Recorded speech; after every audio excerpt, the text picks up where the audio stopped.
So out here in the greenhouse, I have had these poor little plants that I ordered. There's two of these. It's the El Niño. This is the Desert Orchid. And it's in this little bitty pot. But I've had them in here for well over a year. And, you know, they've got a lot of new growth. I think it's actually forming a little bud there. But it's time to get them out. Their hardiness goes down to zone 6, which we used to be a zone 6, and now we're zone 7. So I'm gonna try to plant them someplace where they get a lot of protection from the north wind, because sometimes we have cold winters. So on the south side of my greenhouse, which is over on that side, I think I'm gonna plant both of them side by side.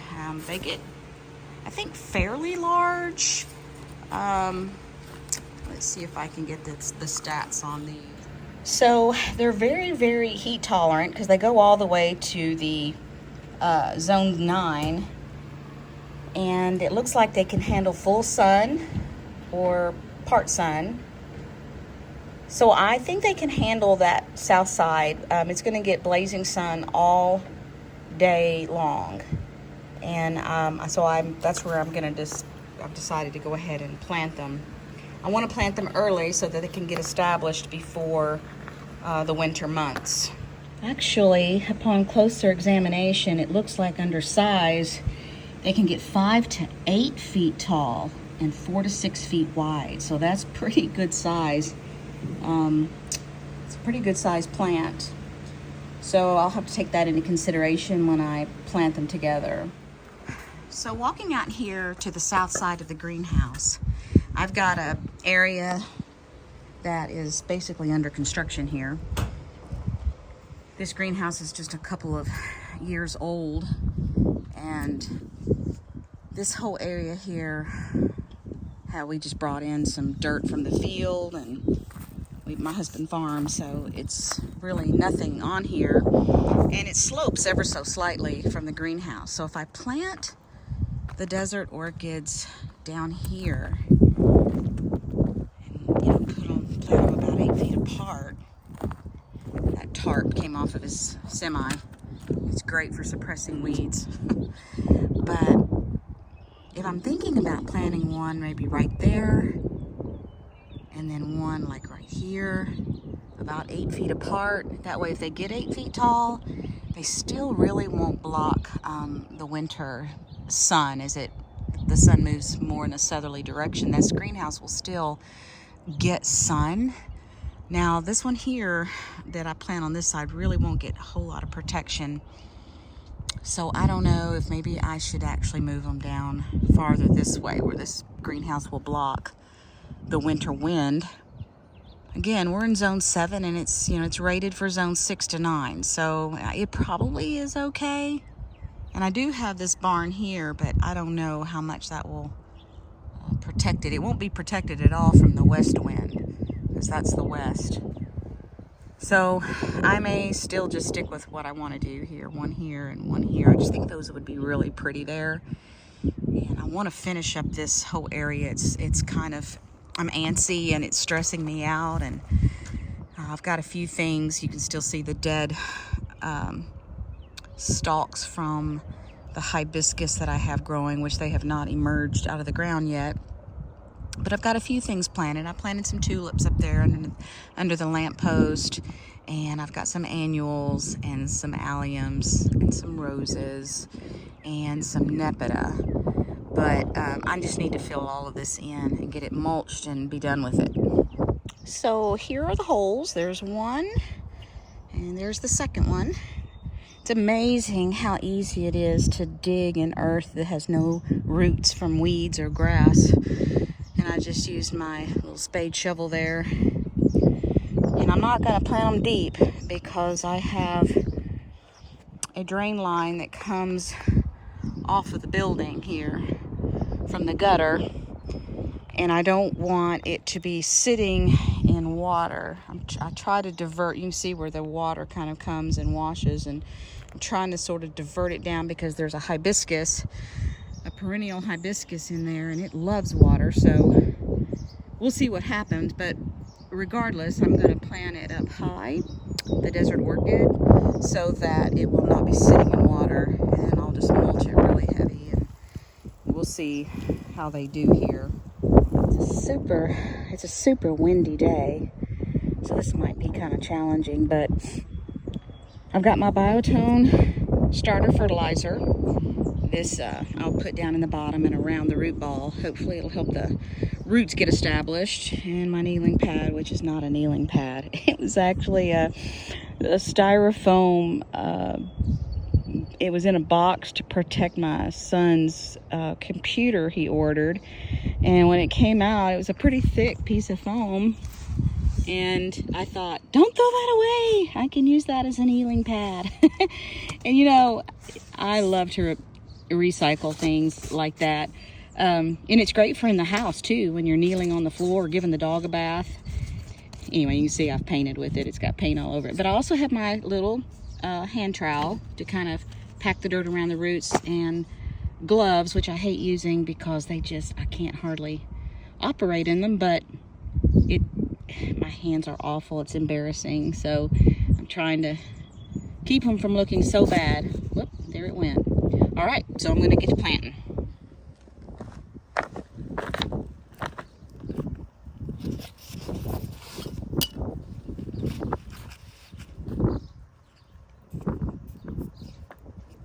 Wow, this is so root bound. It's bulging. I may have to cut this pot off. I mean, it's so tight. Goodness gracious. I don't even want to know what the roots look like in there.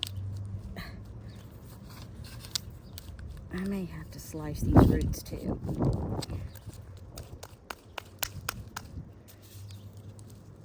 Oh, come on. Oh, bless its heart. Look at those roots. I think I'm gonna go get a knife.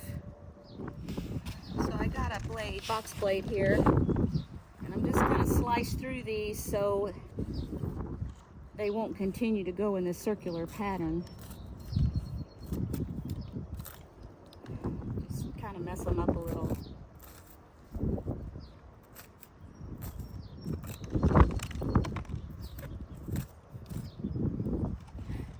I know I did not use proper knife safety. Little Biotone fertilizer.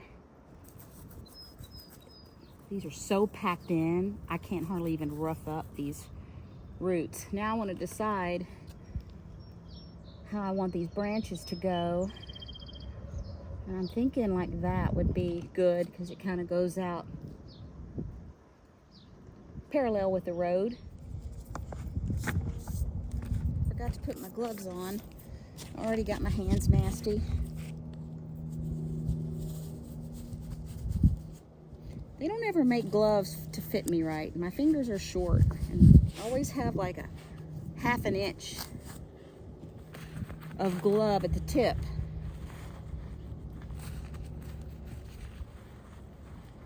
Now I've raised this up quite a bit, but I had loosened the soil in the bottom of the hole. So I am anticipating that the whole thing will settle probably at least close to an inch, and then I'm going to build this up so that the water will divert away from it. Since this is a desert orchid, I'm assuming that means it doesn't like a whole lot of water. It can handle dry conditions, so I don't want it to get overly wet.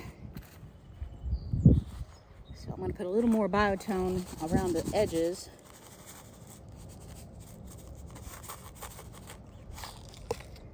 And I'm just going to build the soil up around it, and then I'll probably put a bunch of compost around it.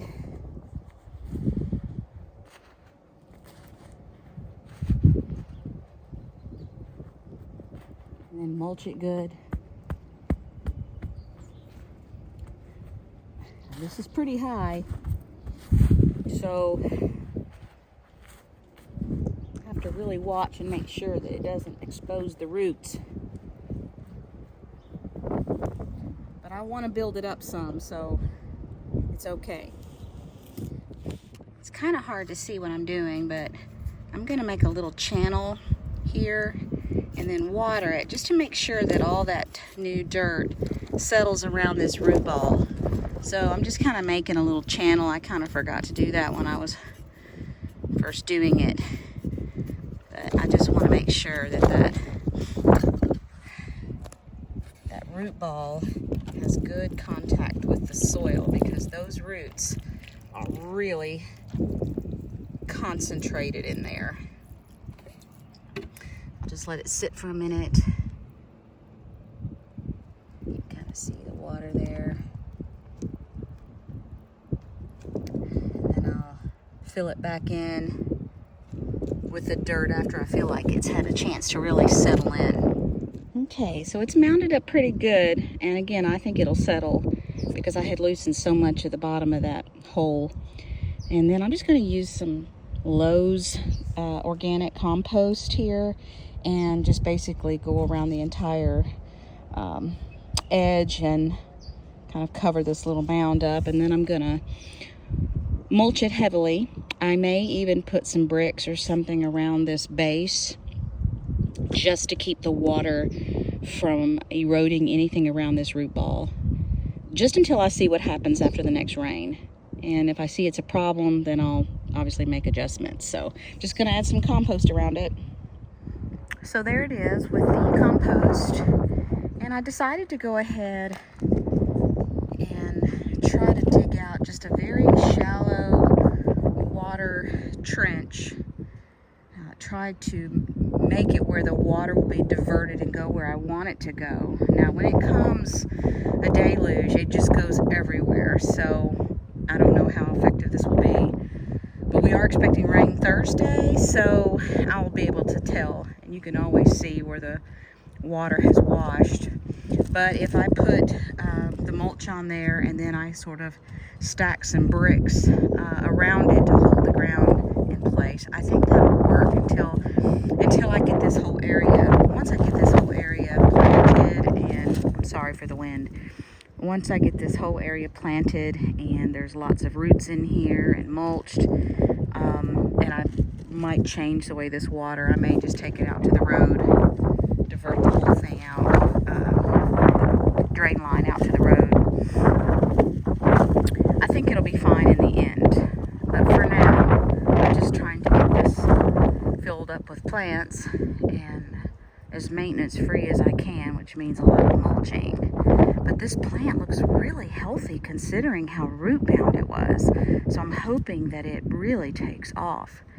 And I'm gonna go ahead and plant the other one in this hole here before I get the mulch out, and I'm gonna mulch them both together.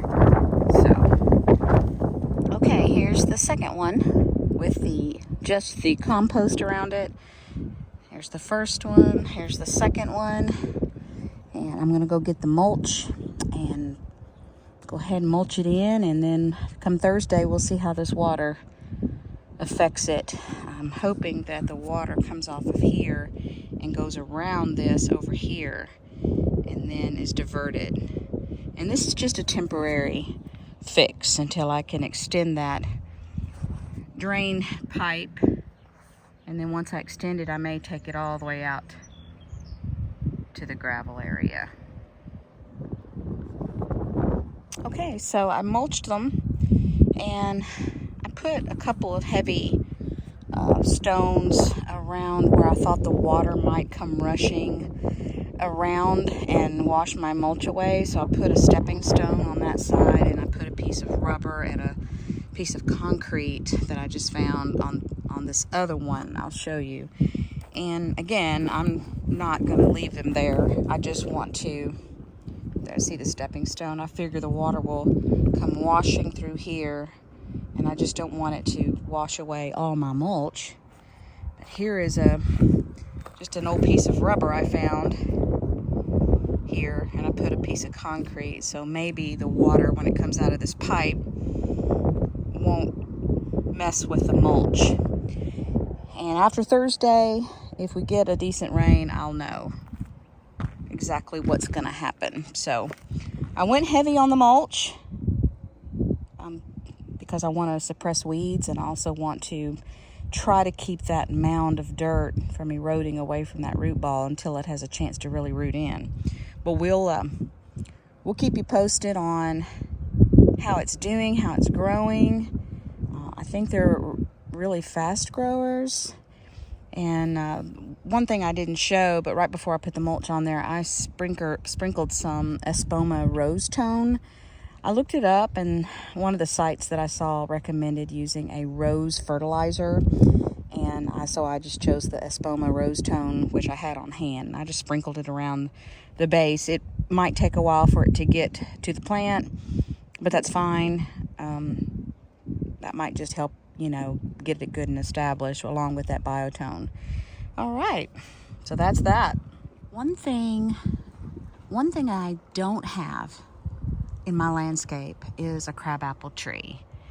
And so I saw this crabapple tree, which is past its blooming peak, at a nursery. It's the Proven Winners Show Time. And it's zoned 4 to 8, requires full sun, and it gets 25 feet tall and 15 to 20 feet wide. But when I saw it at the first nursery, it was about the same height as this, which is probably about 7.5 feet tall, maybe 7 feet tall. And it was $150. And I just thought, I really want it, but I just can't. I can't justify $150 for a tree. I've lost so many trees, for various reasons. So I went to another nursery closer to home, and normally that little garden center, it's really a greenhouse, doesn't have trees, but they had trees out there. And I walked over and I'm like, oh, it looks like one of those Showtime Crabapples. And it was $64. Can you see that?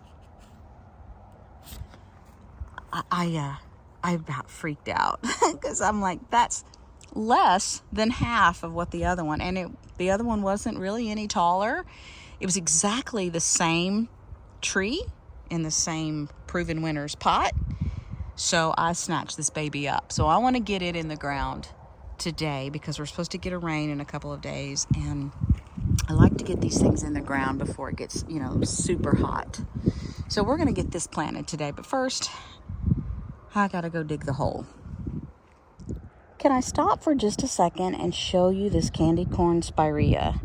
Oh my gosh. Now this spirea was planted last year, and early spring, before any leaf development, the rabbits chewed it down to hardly anything.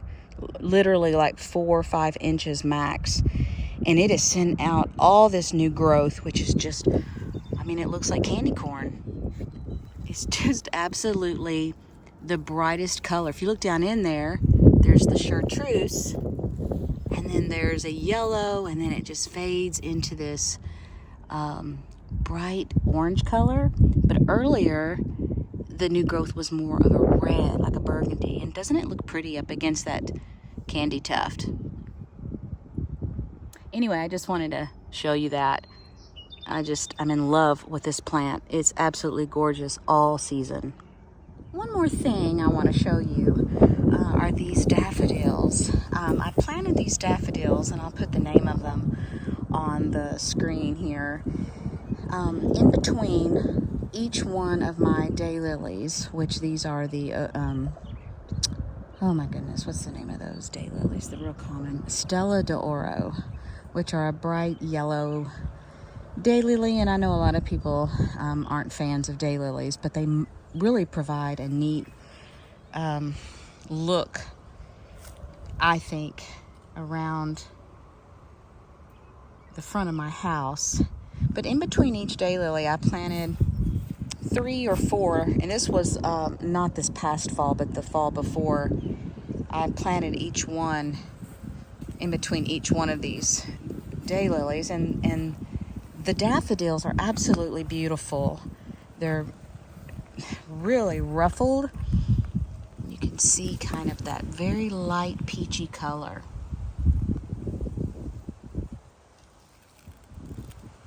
But I just think they're so pretty. It's just little pops of white all throughout, and I think they'll get thicker. They were thicker this year than they were last year. And so, but they were almost out of their prime. You can see a lot of them here, like this one was pretty much spent. Well, it is spent. But if I had waited, I really wouldn't have probably been able to show you. But I think they're absolutely beautiful. And then this summer, you know, the daylilies will have yellow on them, and they'll cover up the spent daffodil foliage. You won't even really notice the old daffodil foliage. So I think it pairs nicely because the daffodils are looking beautiful while the daylilies are growing, and then the daylilies grow out far enough that they hide the dying daffodil foliage. So to me, it was a good pairing. But I kind of love this spot. This is a very young weeping white spruce and a little dogwood. This is a Kusa dogwood, but it is not looking good, and I don't know what is wrong with it. I just cannot figure out some of these dogwoods, but you can see how the leaves are kind of curling. I don't like the look of that, but I don't know. It's a summer gold is the name of it, and it has variegated leaves. I don't know if it's getting too much sun here, but it gets afternoon shade, so I don't know. But it's not looking too happy. I'm hoping it doesn't die on me. I've got a Woo La La Hosta there. It's going to get really large eventually.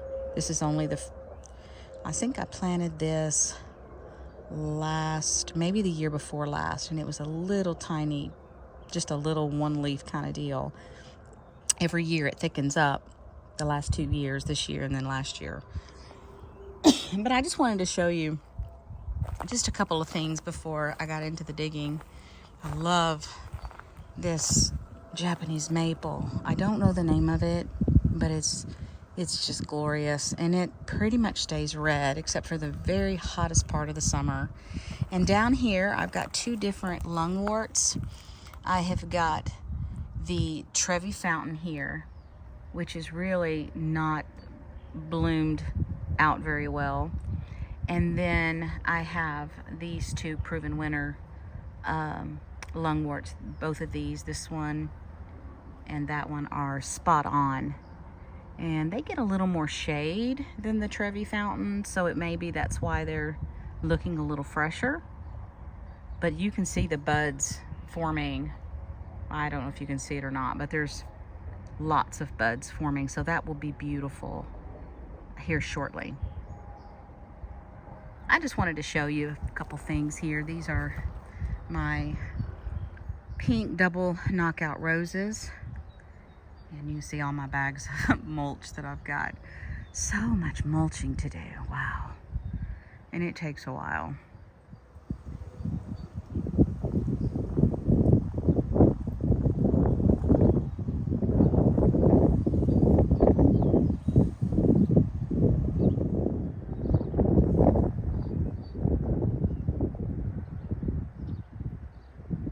There's something else that's really pretty in the landscape that I planted several years ago, and I'm shocked that it keeps coming back. This is the Angelique tulip. I'm sorry for the wind. Isn't that beautiful?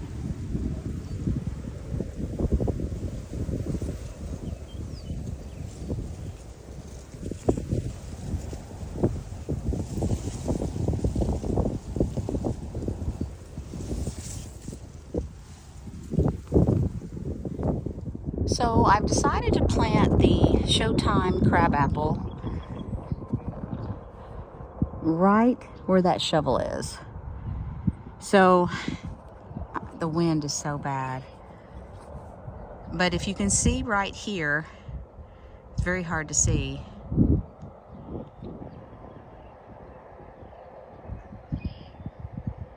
I have a forest pansy redbud, And since the Showtime Crabapple gets about 25 feet tall and about 25 feet wide, I wanted to keep it about 10 feet from the drive and far enough away from this Redbud so that they won't be too close. Now, if they both get to the mature width, they definitely will be running into each other. But it'll be a long, long time. So I just can't put it too far over that way because when they spray our crops, it could hurt the trees. And I don't want to put it too far down here because my husband uses this area to access the road sometimes when he's in the field. So I had explicit instructions that I couldn't go too far that way. And I want it to be showy. I want it to be something that's seen. And as you're driving down, you know, our driveway coming up to the house, you know, this would be the very first tree that you would come to. So hopefully it will live and be beautiful and it won't be too crowded. But, you know, we started here. This was just one big giant field. And we built the house. We had contractors build it. My husband did a lot of the work. And all the landscaping we did. And so a lot of stuff is still very young. It's very immature, but you know, you got to start somewhere. And when you have a limited budget, sometimes you just can't afford to pay for it all at once. So I've got a few little things. It's going to take a while for it to grow, but in the end, I may be old and gray, but maybe I can enjoy some beautiful trees. So I dug the hole and kind of busted the dirt loose. And I'm going to get my post hole digger and fill up a bucket with the dirt, and I'm going to amend it with some compost, and then we're going to plant the tree. Now there's a slope here. If you've noticed, I put these piles of the grass sod that I dug up. I put those on that side because that slope, that's the downhill slope, and I thought it might be good to sort of make a little well type situation so that the crabapple will get some rain. Eventually that will all kind of settle and become flat. And I'm not going to put the crabapple right at surface. I'll probably raise it up slightly. Okay, so I'm starting to backfill it. I put it in there. I kind of rustled up the roots a little bit. It really wasn't very root bound, but it looked like it was well rooted in. So that made me feel good. The wind is so horrible today that, you know, it's catching a lot of wind, and the leaves are starting to look a little bit, I don't know, weary maybe. So I hope that the wind does not mess it up. I may get a stake and stake it when I'm finished planting it. I propped up that black bucket just to keep the wind from blowing it over when I went to get some water. So I'm gonna backfill it about halfway, and I'm gonna put some more biotone around the perimeter. And that way the biotone can sort of leach down into the soil and help some of those roots towards the top. And we'll put a little, I've already mixed the compost that I get at Lowe's. I mixed it in with the dirt as I was digging the hole. So the compost has already been mixed in pretty thoroughly. So hopefully it'll be okay. This ground's not super bad. Now down a little bit deeper, it's pretty clay. But you know, this is on a little bit of a hill, so, and I've got it raised up just ever so slightly, and I know it'll settle because again, like I do everything, I kind of loosen the bottom of the hole a little bit so that it won't be like a hard pan and hold water. And so anyway, I'm going to finish this up and put maybe a top layer of compost on top, and then mulch it in good and probably stake it. We have just crazy wind here, partly because we're wide open. There's really nothing to block the wind.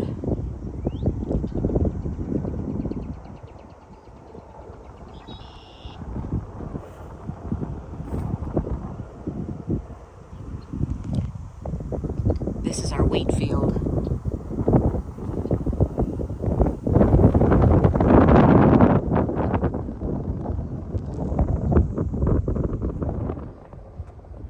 took those pieces of sod and I pushed it up a little bit closer so that it kind of made a little bit of a well around there, because the slope is pretty decent and I don't want the rain to wash away all my compost and mulch. So you won't be able to see that because I'm getting ready to mulch it thoroughly and stake it, and you won't be able to see that, and that will eventually settle and sort of flatten out.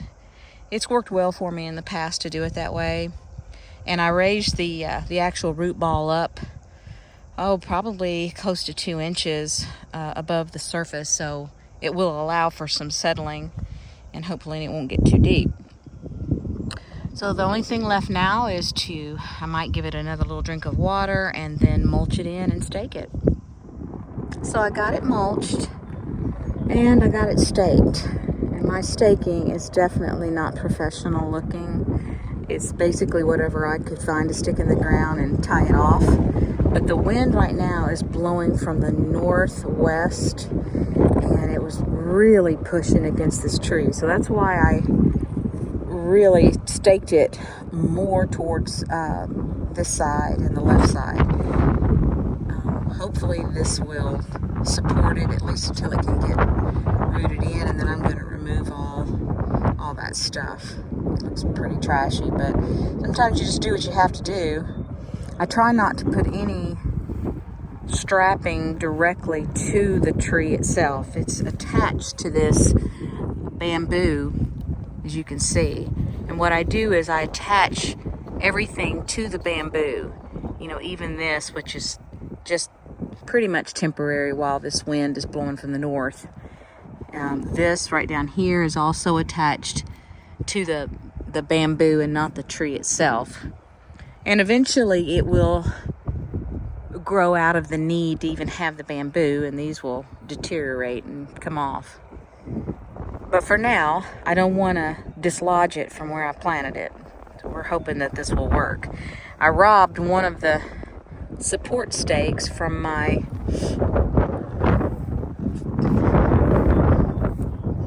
I'm trying to stay downwind. I robbed one of the stakes I had here. This is the forest pansy redbud, and it's got a bunch of new growth on it. It is so cute. Look at that deep burgundy color. And this gets pretty large too, like really big. I think up to like 30 feet in height and probably 35 feet wide. So it's a super wide one. So it's definitely going to probably at some point mesh with this one. But that'll be a long time. So anyway, another project down. One project I want to get done is I want to get this Flame Thrower Redbud planted. This Flame Thrower is absolutely gorgeous. I don't know if you can see. It's got, of course, the purple redbud flowers in the spring, but the foliage on it is green, red, and yellow. The mature height is 15 to 20 feet high by 15 feet wide. It's in zones 5 through 8. So it's already putting out this new growth.